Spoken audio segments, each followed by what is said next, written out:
Hi. Hey guys, welcome to week 16. We are talking about our vision for our future this month in April.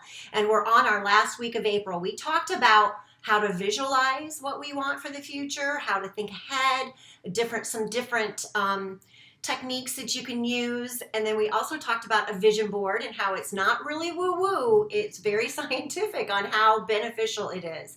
So this week we're talking all about planning for a positive outcome. There's a lot of little things in this one that all make sense. So we want to make sure that when we have that goal, when we have that vision, that dream of ourselves in the future, we want to make sure that we have the steps needed to achieve that.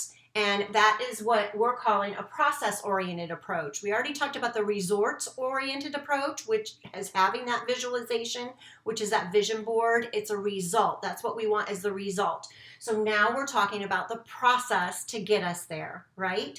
So Richard Boyatzis from Case Western University in Cleveland was doing some studies. He did some longitudinal studies with his students, and he says that talking and planning for your positive goals, it actually activates your brain center that opens you up to new possibilities. So not only are you planning for the goal that you've thought about, but it actually opens up that part of your brain that gives you options and gives you lots of different ways and new things to think about. So it's like compounded, right? And you get a choice in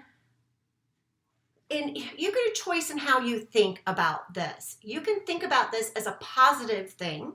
You can think about this as positive goals and positive ways of getting you to those goals, or you can think about it as negative.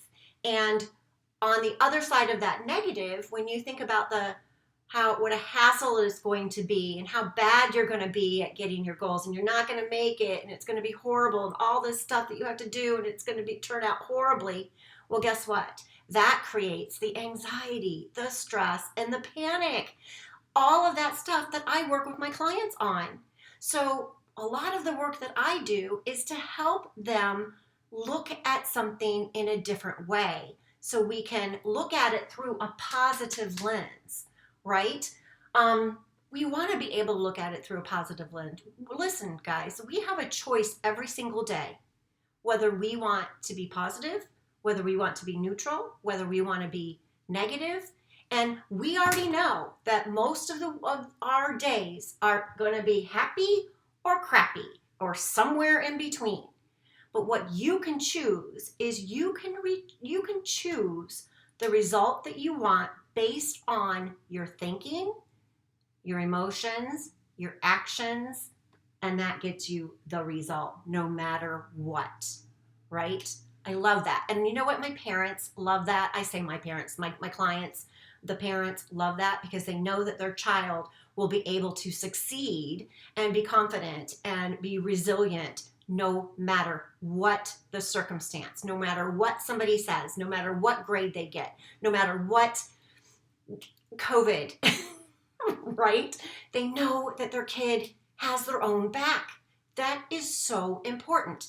Anyway, so find your strengths. We build this approach using our strengths. We did that back in January. So go back to those videos, find out what your strengths are, and use your strengths to energize you up the path to getting the result that you want.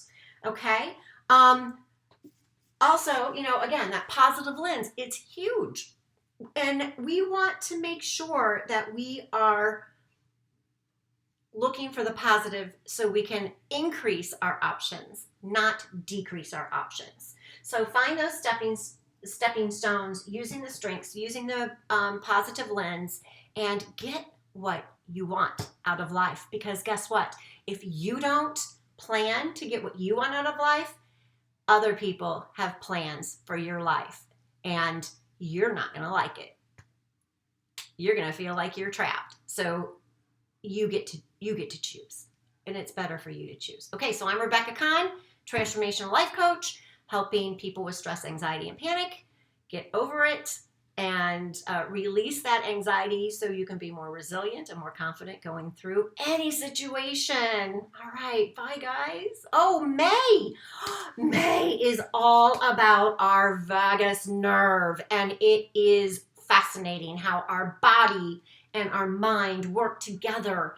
And you know what? You can't miss it. It's going to be amazing. More and more research is coming out to how our all of our systems work to creating a fabulous life for us. So can't wait to see you next week. All right, bye.